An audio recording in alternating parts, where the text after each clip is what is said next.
കർത്താവിൻ്റെ അതിവിശുദ്ധ നാമം വാഴ്ത്തപ്പെടുമാറാകട്ടെ. യോശുവയുടെ പുസ്തകം 5-ാമത്തെ അധ്യായം അതിൻ്റെ 15-ാമത്തെ വാക്യത്തിൽ നാം ഇങ്ങനെ വായിക്കുന്നു: യഹോവയുടെ സൈന്യത്തിൻ്റെ അധിപതി യോശുവയോട്, നിന്റെ കാലിൽ നിന്ന് ചെരുപ്പ് അഴിച്ചു കളക, നീ നിൽക്കുന്ന സ്ഥലം വിശുദ്ധമാകുന്നു എന്ന് പറഞ്ഞു. യോശുവ അങ്ങനെ ചെയ്തു എന്ന് കാണുന്നു. പ്രിയ ദൈവമക്കളെ, നമുക്കറിയാം മോശയാണ് ഇസ്രായേൽ ജനങ്ങളെ മിസ്രൈമിൽ നിന്ന് കാനാൻ ദേശത്തിലേക്ക് നയിച്ചു കൊണ്ടിരുന്നത്. അപ്പോൾ ഇങ്ങനെ പോകുന്ന വഴിയിൽ വെച്ച് മോശയുടെ മരണശേഷം ആ ജനങ്ങളെ നയിക്കുവാൻ്റെ ആ ഒരു വലിയ ദൗത്യം യഹോവ ഏൽപ്പിച്ചത് യോശുവയുടെ കയ്യിലാണ്. അങ്ങനെ ഇവർ കാനാനിലേക്ക് പോയി അവർ അവിടെ നിന്ന് വിളവെടുത്ത് കഴിച്ച ആ ഒരു ദിവസത്തിൻ്റെ പിറ്റേ ദിവസം ഇവർക്ക് ആ ഇത് നിന്നുപോയി. കാര്യം മന്ന വരുന്നത് നിന്നുപോയി. അപ്പോൾ അവർ മന്ന കഴിച്ചതിന് ശേഷം അവർ കഴിക്കുവാൻ തുടങ്ങിയതിന് ശേഷം അവർ അങ്ങനെ വിളവെടുപ്പ് നിന്നതിന് ശേഷമാണ് അവർക്ക് ദൈവം മന്ന കൊടുത്തത്. അപ്പോൾ അവർ കാനാൻ ദേശത്തിൽ നിന്ന് വിളവെടുത്ത് പിറ്റേ ദിവസം തൊട്ട് അവർക്ക് മന്ന നിന്നുപോയി. അപ്പോൾ ഇങ്ങനെ അവർക്ക് ദൈവം നടത്തി. അങ്ങനെ ഒരു ദിവസം യോശുവ അവിടെ ഇരുന്നപ്പോൾ നമ്മുടെ 13-ാമത്തെയും 14-ാമത്തെയും വായിക്കുമ്പോൾ അവിടെ ഇങ്ങനെ കാണുന്നു: യോശുവ യെരിഹോവിന് സമീപത്ത് ഇരിക്കുമ്പോൾ തല ഉയർത്തി നോക്കി, ഒരാൾ കയ്യിൽ വാൾ ഊരി പിടിച്ചുകൊണ്ട് അവൻ്റെ നേരെ നിൽക്കുന്നത് കണ്ടു. യോശുവ അവൻ്റെ അടുക്കൽ ചെന്ന് അവനോട്, നീ ഞങ്ങളുടെ പക്ഷക്കാരനോ ശത്രുപക്ഷക്കാരനോ എന്ന് ചോദിച്ചു. അതിന് അവൻ, അല്ല, ഞാൻ യഹോവയുടെ സൈന്യത്തിൻ്റെ അധിപതി ഇപ്പോൾ വന്നിരിക്കുന്നു എന്ന് പറഞ്ഞു. അപ്പോൾ യോശുവ സാഷ്ടാംഗം വീണ് നമസ്കരിച്ച് അവനോട്, കർത്താവിന് അടിയനോട് കൽപ്പന എന്ത് എന്ന് ചോദിച്ചു. യോശുവയുടെ സൈന്യത്തിൻ്റെ അധിപതി യോശുവയോട്, നിന്റെ കാലിൽ നിന്ന് ചെരുപ്പ് അഴിച്ചു കളക, നീ നിൽക്കുന്ന സ്ഥലം വിശുദ്ധമാകുന്നു എന്ന് പറഞ്ഞു. യോശുവ അങ്ങനെ ചെയ്തു എന്ന് കാണുന്നു. പ്രിയ ദൈവമക്കളെ, അപ്പോൾ ഇവിടെ യോശുവയോട് ദൂതൻ കൽപ്പിക്കുകയാണ്, നിൻ്റെ കാലിൽ നിന്ന് ചെരുപ്പ് ഊരിക്കളകാന്ന്.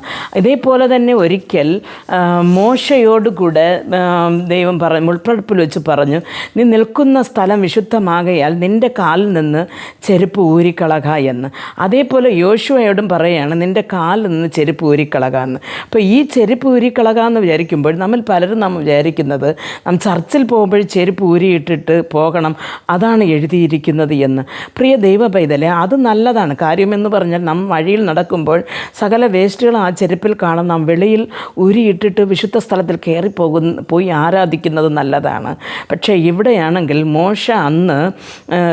മോശയ്ക്ക് ദൈവം മുൾപ്പടപ്പിൽ വെളിപ്പെട്ടപ്പോൾ അന്ന് ദൈവ ശുശ്രൂഷയിലായിരുന്നില്ല, തൻ്റെ അമ്മായിയപ്പൻ്റെ ആടുകളെ മേച്ചു കൊണ്ടിരുന്നു.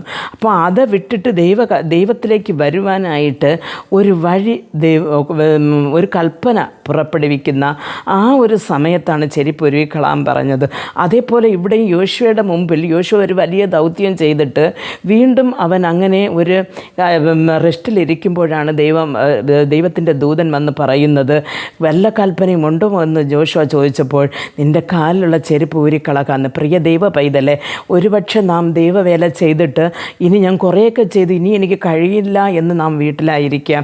ഇല്ലയെന്നുണ്ടെങ്കിൽ അടുത്ത് ഞാൻ എന്ത് ചെയ്യണം, അല്ലെങ്കിൽ ദൈവവേല എനിക്ക് ചെയ്യണം എന്നുള്ള ആഗ്രഹമുണ്ട്, എങ്ങനെ ചെയ്യണമെന്ന് അറിഞ്ഞുകൂടാ, അങ്ങനെയുള്ള ഒരു ഇരിപ്പായിരിക്കും നിങ്ങൾ ഇരിക്കുന്നത്. എന്തായാലും ഈ ചെരുപ്പ് ഊരിക്കളഞ്ഞതുപോലെ നമ്മുടെ ജീവിതത്തിൽ നിന്ന് ചില ബന്ധപ്പാടുകൾ, ചില ജോലികൾ, ചില കാര്യങ്ങൾ നാം മാറ്റി വെച്ചിട്ട് ആ സമയം ദൈവവേലയ്ക്ക് വേണ്ടി, പ്രാർത്ഥനയ്ക്ക് വേണ്ടി, സുവിശേഷ ഘോഷണത്തിന് വേണ്ടി, അല്ലെങ്കിൽ അടുത്തവർക്കൊരു നന്മ ചെയ്യാനായിട്ട് നാം മാറ്റി വയ്ക്കുമ്പോൾ ഈ ചെരുപ്പ് ഊരിക്കളഞ്ഞതുപോലെ പഴയ കാര്യങ്ങൾ, അല്ലെങ്കിൽ നമ്മുടെ ജീവിതത്തിൽ നാം എപ്പോഴും ദൈനംദിനം ചെയ്തുകൊണ്ടിരിക്കുന്ന ആ ഒരു ജോലിയിൽ കുറേ മാറ്റി വെച്ചിട്ട്, ഈ ചെരുപ്പ് ഊരിക്കളഞ്ഞതുപോലെ മാറ്റി വെച്ചിട്ട് നാം ദൈവസന്നിധിയിലേക്ക് അടുത്ത് വരുമ്പോൾ ദൈവത്തിൻ്റെ ഗീതം ചെയ്യുവാനും ദൈവം നിറവേറ്റുവാനും അങ്ങയുടെ രാജ്യത്തിൽ പോയി ചേരുവാനും നമുക്ക് സാധിക്കും. അതിനേക്ക് വേണ്ടി ഇത് കേട്ടുകൊണ്ടിരിക്കുന്ന നിങ്ങൾക്ക് ഓരോരുത്തർക്കും ദൈവം ഓരോ പുതിയ കൃപകൾ തരട്ടെ. ഈ വരുന്ന ആ ഒരു എഴുപ്പുതലിലേക്ക് നമ്മയും കൂടെ ചേർത്ത് ദൈവം പണിവാൻ നമുക്ക് പ്രാർത്ഥിക്കാം. ഞങ്ങളെ അതിവാത്സല്യമായി സ്നേഹിച്ച് വഴി നടത്തുന്ന സ്വർഗ്ഗസ്ഥ പിതാവേ, കർത്താവെ വചനം കേട്ടുകൊണ്ടിരുന്ന അങ്ങയുടെ മക്കളെ അങ്ങയുടെ കരങ്ങൾ തരുന്നു. കർത്താവെ ഹാലേലൂയ സ്തോത്രം കർത്താവെ. അപ്പോൾ അങ്ങയുടെ ഗീതം ഞങ്ങൾ അനുസരിച്ച് നടക്കുവാൻ ദൈവമേ, ഇപ്പോൾ അങ്ങയുടെ വാക്കനുസരിച്ച് നടപ്പാൻ നീ ഞങ്ങളെ സഹായിക്കണമെന്ന് പ്രാർത്ഥിക്കുന്നു. ഞങ്ങളുടെ ജീവിതത്തിൽ വന്നുപോയ കുറ്റങ്ങളെ ക്ഷമിച്ച് അങ്ങയുടെ ദൈവമേ രാജ്യ കെട്ടുപണിക്കായി അങ്ങയുടെ കർത്താവെ രാജ്യത്തിൽ വരുവാൻ ഞങ്ങൾ എന്ത് ചെയ്യണമെന്നുള്ളത് ഞങ്ങൾക്ക് വെളിപ്പെടുത്തി സ്വപ്നത്തിൽ കൂടെ അല്ലെങ്കിൽ ദർശനത്തിൽ കൂടെ വെളിപ്പെടുത്തി തന്ന് കർത്താവെ അങ്ങയുടെ കർത്താവെ ഹിതം ചെയ്യുവാൻ ഞങ്ങൾക്ക് സഹായം ചെയ്തു തരണമേ. ദൈവമേ, ഞങ്ങളുടെ കർത്താവെ അന്ത്യം വരെ ഞങ്ങളെ കരം പിടിച്ച് നടത്തണം. യേശു ക്രിസ്തുവിൻ്റെ നാമത്തിൽ പ്രാർത്ഥിക്കുമ്പോൾ പ്രാർത്ഥന കൃപയോട് കേട്ട് മറുപടി നൽകി തരണം നല്ല പിതാവേ. ആമേൻ.